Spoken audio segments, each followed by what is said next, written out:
Hi, this is on imagination. This is going to be a very weird video. My dreams are officially getting to a point of weird. I had a dream last night where I was in a classroom with Mother Nature, and normally she sends me these dreams, and it's like it's in the abstract of geometry where I can see them playing out in the abstract.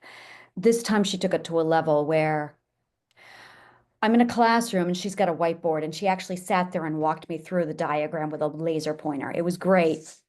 And she walked me through the stages of intimacy, which I didn't even know about. So this was really me having a dream about my class while she's like, all right, so welcome to the classroom of Mother Nature. It was very surreal.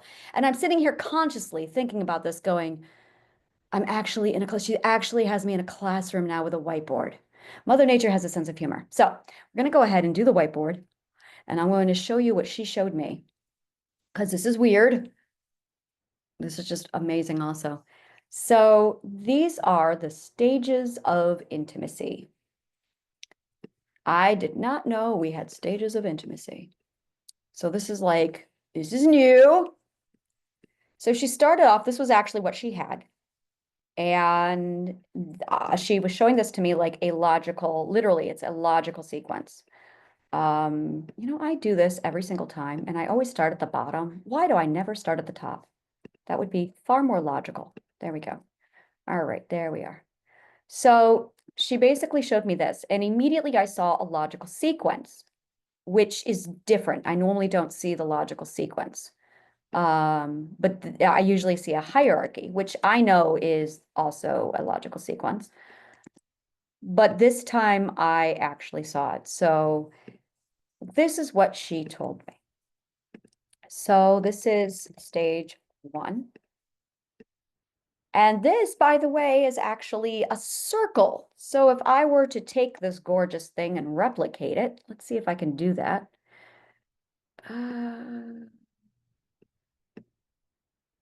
See if I can do this actually, because this is what I saw her doing. And I was like, that's really clever. And I'm realizing it wasn't actually curved. Let's see if we can do this, because I saw it. I actually saw it. And I was like, son of a bitch. And I can't tell you what this is. Yeah, I can see it now. I can very much see it now. It was something, so it literally went around in a full, and I can see it's going to be a 6 sides. I know exactly what that is. Of course it is. Of course it's a hexagon.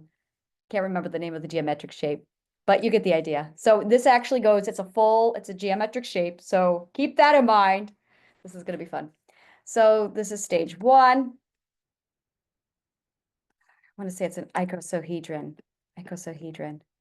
Can see it as being an icosahedron. All right, stage 3. So these are the stages of intimacy.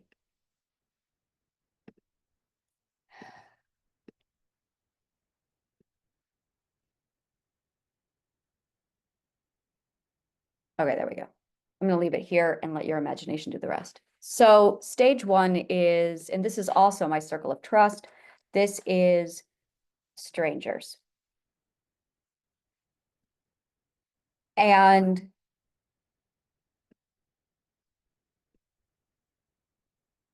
then we have acquaintances. Now, one of the things that she explained was as we go through these stages, basically it's a match. It's 100% a match. And the more matched you are in alignment, the faster you go through it. So if you have a 100% match, then it's going to be high speed. Basically, it's going to be the fastest.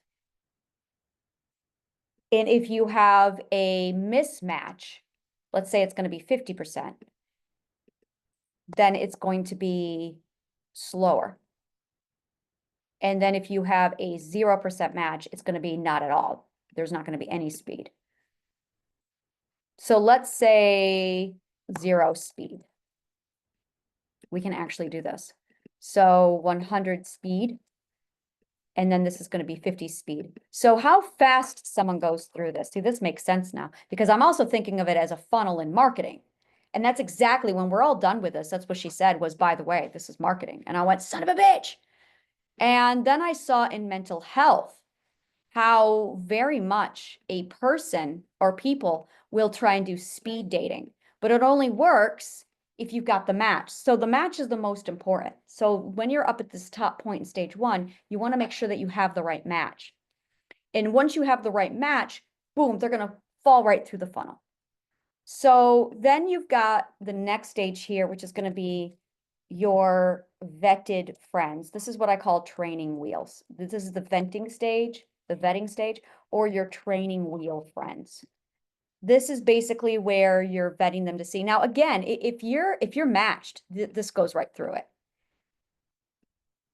And the more skilled you are at this also, the more, I call this stage one or stage two friendship.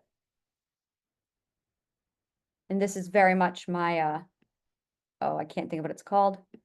This is stage one friendship, and this is what I would refer to as the BFF stage. That's what that is, the BFF stage. Now, then we have the intimacy right here. This is the intimacy.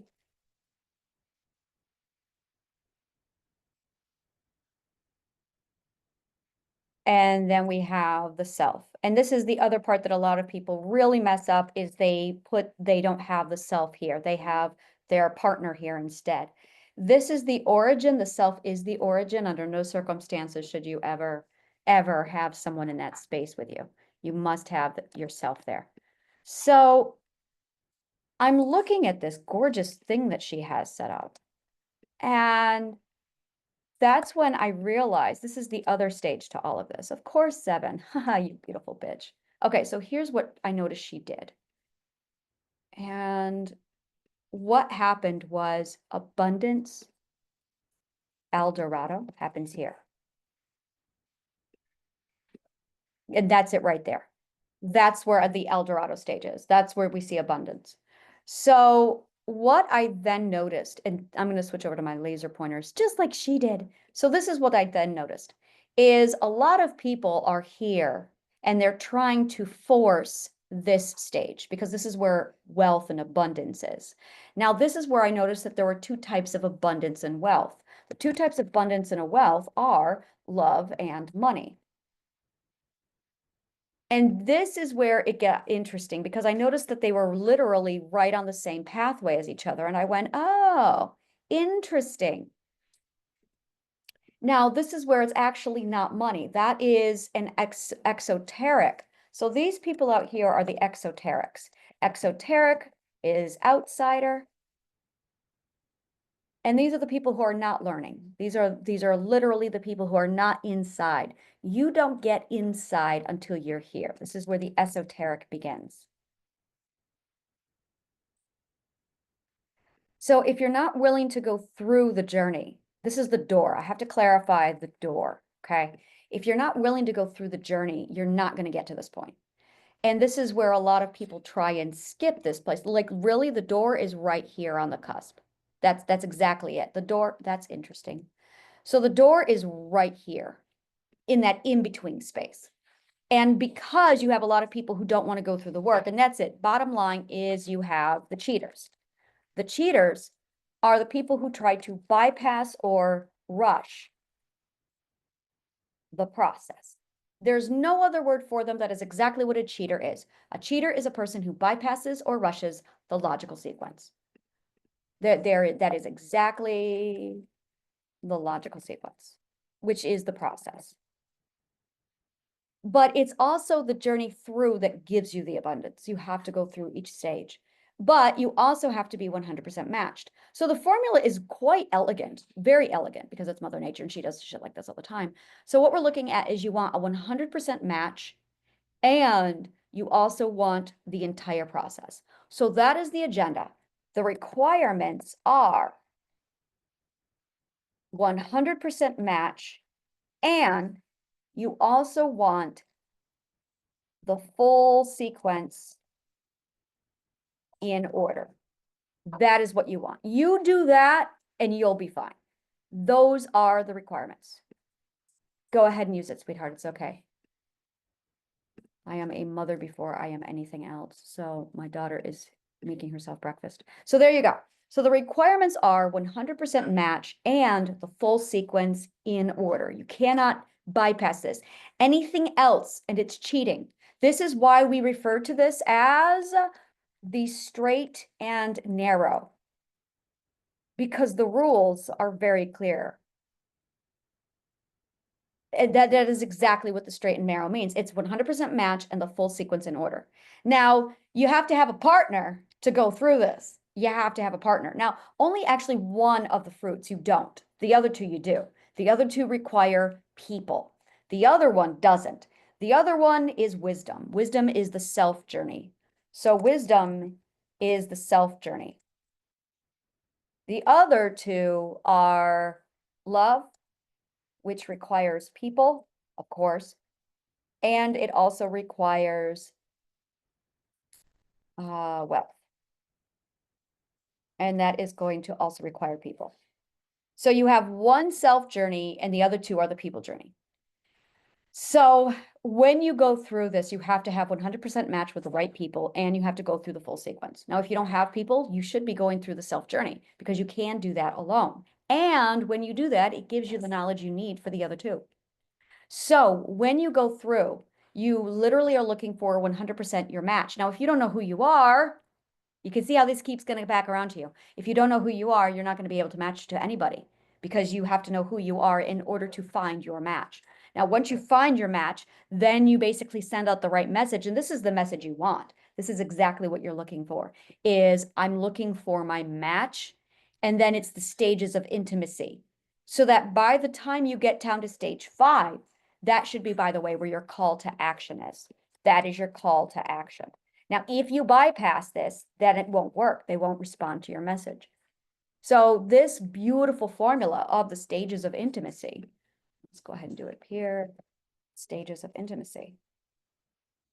It was so funny because when we were all done and said with this, she stepped back and she said, and that is how you market this. I'm like, you smart ass.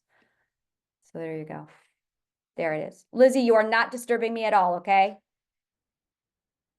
She just bypassed. There you go. So that is it right here. This is the stages of intimacy, and it is intimate. It very much is. So I noticed that when it's a close match, when it's closer to that 100, it moves. It doesn't take time. It doesn't take anything at all. It moves. It's absolutely extraordinary. And one of the massive, the word I'm looking for, tip-offs. Now this is where it got really interesting for the cheaters. It was I'm just going to translate it. I need a people. You're here. So I'm going to break you to make you my forced match. This is literally called forced matching. This is the problem with our society today, right here. This is the problem, forced matching. There's a whole lot of people who are going to get that and go, oh, yeah, I know, right?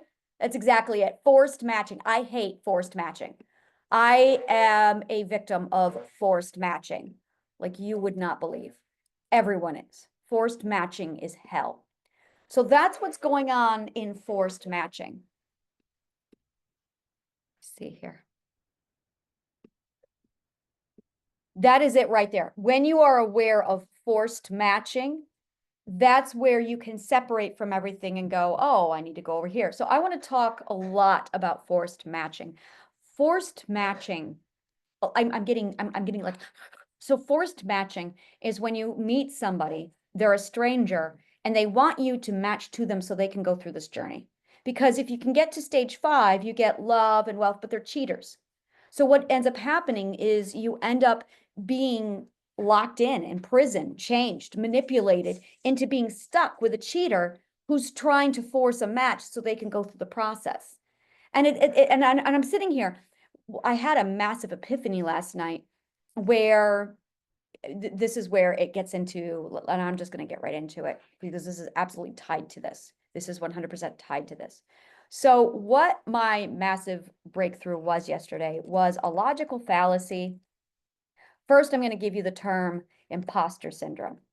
I have a problem with imposter syndrome. The word is illogical because here's the logical fallacy of imposter syndrome. If you are not an imposter, then you are not suffering from imposter syndrome at all. And this is something that's been bothering me for a long time. Only imposters can experience imposter. Now, I want you to look at the word imposter. I was going to say that it reminds me of poser, but there's a T there, so never mind that. Anyway, what I want to focus on is the feeling. And every time someone tells me that they have imposter syndrome, first of all, imposter syndrome is it's a term that a journalist invented that they just threw out there. It's not, or a media, somebody published something somewhere about 40 years ago and now it's everywhere. And I'm sitting here with all of my knowledge going, this is wrong. This is a logical fallacy. Something about imposter syndrome is wrong. So I ended up with it for the first time yesterday, and I was able to finally roll up my sleeves and rip it apart. So when I felt imposter syndrome, I went, this isn't impostering. I'll tell you what it was. It was a feeling of unfamiliarity and disbelief that someone would know me and still choose me. That's what that was. And we see this a lot where it's see me, feel me, touch me, see me, feel me, touch me, see me. And this is something that's been bothering me for quite a while, around the time that I watched Tommy, that I said, what does he mean? What do you mean, see me? And we say this all the time. So when I reverse engineered this and figured this out, one of the things that I noticed right away is it's actually know my mind. Know my mind. That's what it is. Know my mind. So you have a mind, you have a body, and you have a soul. See how that works? Your voice is your mind. So when you give voice, you're actually showing your mind. What you're really doing is showing people your logic. Show your logic. This is what we call naked. Yeah, literally, that is naked. And that is the part that is thrown away. Now, our soul, I'm going to get into physics. According to atomic health, we're going to do this. According to atomic health, your soul is your nourishment. Your nourishment of self and others. So, and the body is the capsule. So really, people are pursuing your soul. Soul eaters. I gotta watch the anime. So that's really what's going on, is they are pursuing your soul. They are literally feasting on your soul. That's what they're looking for. Your body is the capsule. It's the doorway to get to the soul, but they're ignoring the mind. That is really what's going on. So my whole life, I had people using my body to get to the soul, to drink and nourish from the soul because, dun, dun, dun, they were cheaters. They were not matched to me and they were trying to get to the stage, the 5th and 6th stage. And as a result, they were trying to bypass the entire process so that they could get to where they're trying to get to. And they were mismatched and they were cheaters. So they were drinking from my soul while using my body to do so and ignoring my mind. So these are all the feelings that I had when I found imposter syndrome. And I went, this isn't imposter syndrome at all. It was a feeling of unfamiliarity and disbelief that someone would know me, my mind. So let's change this. They would know my mind and still choose me, my mind. That it is knowing, well, I want to say seeing and knowing your logic. Now, this is the other thing that was really huge with me yesterday that I noticed is one of my biggest pet peeves, like of all that there is I have my logical sequence. Now that is my story. You've got one too. Everyone's got one. Your logical sequence is your story. You have your logical sequence, and that is your story. Now, a cheater is not going to sit through your story. That's it, bottom line. A cheater is not going to sit through your story. That's not what cheaters do. Cheaters bypass the story to judge the story without hearing it. They just want your soul. So a lot of us are not known because no one is willing to sit through our story to know us. And it's time consuming to sit through someone's logical sequence. So this is where I'm looking at imposter syndrome. And what I noticed was not a feeling of me walking through. And this is where it got really interesting because I hang out with celebrities. I have connections in the governments. These are my people. That's where I hang out. And that is my tier. I don't feel like I don't belong there. I know I do. I'm home. But when I felt imposter syndrome, it didn't feel like, oh, I don't belong here. I'm not good enough for them. Now you're talking about your self-value.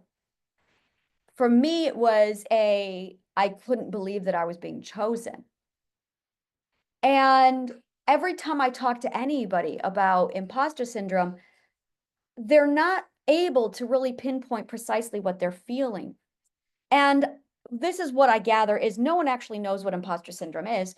It's the label that bypasses the definition. And this is the problem with a terminology like this. It's a label that bypasses the definition and meaning. So if you feel like you're having imposter syndrome, really take the time to dissect it and figure it out. What is it really that you're feeling? Define the feeling. And that's it, is define the feeling. I want to capitalize that, define the feeling. You have to define the feeling. Don't worry about the label, define the feeling. Go back to the basics. So that's what I noticed with that. So now when I go back over and I'm looking at Mother Nature's stages of intimacy, and I'm looking at what she's got set up here, I'm realizing that a lot of this is literally overlapped. It's the same thing, just overlapped. And we're working our way through the logical sequence so that as we go through the logical sequence, more and more we are finding, we're getting the fruits of the labor. The labor is the logical sequence. That's the other thing, is this is it right here, is cheaters are, this is why cheaters are anti-logic. Cheaters are rhetorical.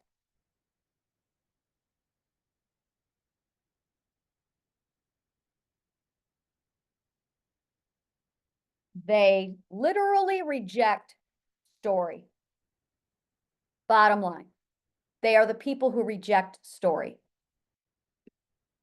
And this is it right here. Like this is, I cannot express to you on a level how egregious an act this is of nature. Like Mother Nature has a lot to say about this offense. This is this is literally a crime against nature. This is a crime. There is no word for it. That is a crime against nature. Is this right here. There's no other word for it. It's a crime against nature. I need to redo that, download my PDF here because I changed it. So it's really, really interesting when you look at, this is absolutely a stepping stone in the next stage, a stepping stone. And every one of these stages is a stepping stone. And this is the science of story. This is 100% the science of story. This is how you build story. This is everything to do with story. So when you're going through your story, when you're building your story, it's vital that you're building it with someone who's matched to you. That's what the fourth ethic and discernment is you looking for that person who's matched to you so that you can align properly and then you can build from there. If you don't use discernment to build with the right person, the whole thing is going to come down. And this is where you don't know who you are unless you've gone through the journey. So this is where you have to walk in going, this is who I am. And if you don't know who you are, the chances of you matching up with the wrong person are extraordinarily high. So now you're on the other side of the reception going, okay, I'm looking for somebody to build with. Do they even know who they are? So now you're in a position where, and this is a mistake too many people make, where they prematurely build because they're trying to bypass the logical sequence to get to the fruit. And this is where by the time you feel that depletion of resources, you don't know who you are, so you're not able. This, by the way, this is what Finland figured out with their educational system, is build the educational system so the child knows who they are. So when they're finally ready to go live their life, they know exactly what they're doing. That way they can find the right people for them so they can build with the right person who's properly matched to them. Now, this is going to give you happiness. Now you have the ability, once you know who you are with the self-wisdom journey, of finding the people you need to build the other two journeys. That way you are matched to the right person, so you go through the sequence faster and properly. But the cheaters are going to be the people who don't want to learn, don't want the story. They are story haters. Apparently these exist in the world. There are story haters in the world. I have to process that, but there are story haters in the world. And when you find a story hater, they're cheaters. They're going to bypass the sequence. They're going to grab anyone, regardless of whether or not you're matched to them, and they're going to force you through their sequence at your expense. And if you don't fit them, then they are going to break you to make you matched so they can go through the sequence. Now, the sooner you figure out that you're not matched to them, the sooner you leave. And they're going, but I can't find my people, because they don't know who their people are, because they haven't done the self journey. So instead of doing the self journey, they're feeding. They're parasites. That's why they're cheaters. So when you understand that you're with a story hater, or you are finding story haters, that's where you really need to get away from those people so you can go find somebody who is healthy, or you need to figure out if that's someone you're going to commit to while they figure themselves out. That's going to require a whole lot of work on your part to keep yourself safe so that you don't enable them through their journey. That's a very delicate business, and it's going to require time alone and away from them while they do the work they need to do what they need to do. So, thank you so much. And may the kindest of words always find you.